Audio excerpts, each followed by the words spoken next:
This is Ian Lamont, author of Google Drive and Docs in 30 Minutes, and today I'm covering Google Sheets and how to use conditional formatting based on another column's data. If this video helps, please take a moment to like it, and let's get started.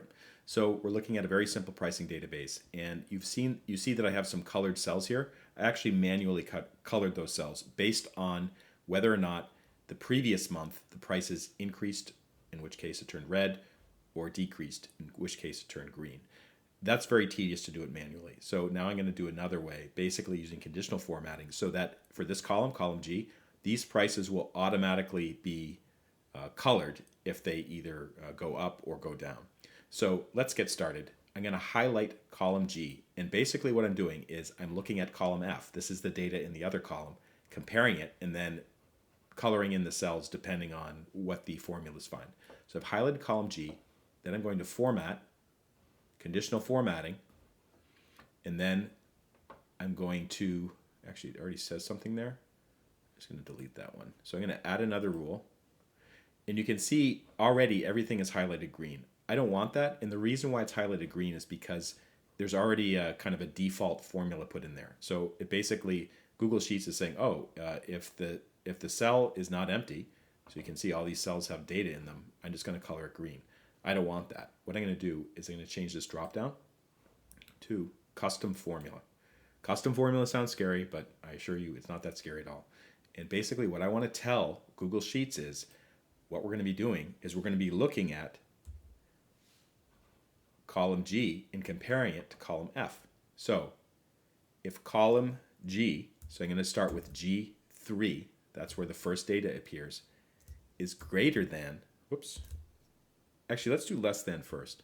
If G3 is less than F3, then turn it green and click done. Let's click off of that. And you can see that it actually worked. So this price, for instance, $19.99, it dropped from $24.99. And similarly, this one also dropped.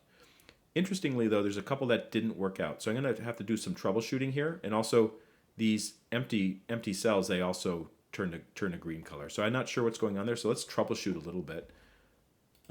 Let's do that again. And I'm going to look at the conditional formatting. So let's take a look and see what happened. So one problem is that I highlighted all the data starting in G1. And actually I want to start in G3. So I'm going to change that just to G3. So it's only looking at these columns, G3 to G1000.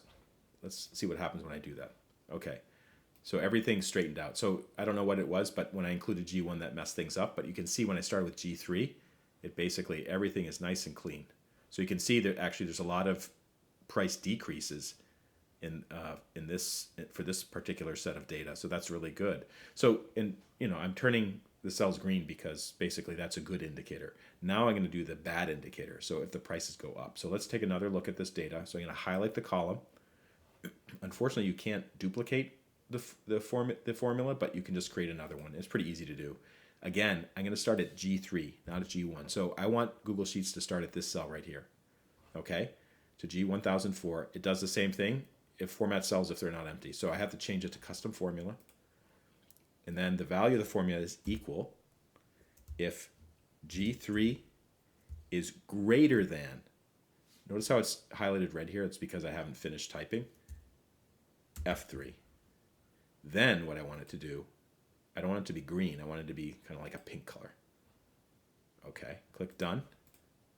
And you can see now everything is formatted the way I want to. I can see the green color's a little off, so maybe I need to adjust that to match it, or I can just go through and actually apply the same formulas to these other columns as well. But basically it's doing what I want it to, and it's telling me by comparing the data in another column whether the data in column G should be colored in using conditional formatting in Google Sheets.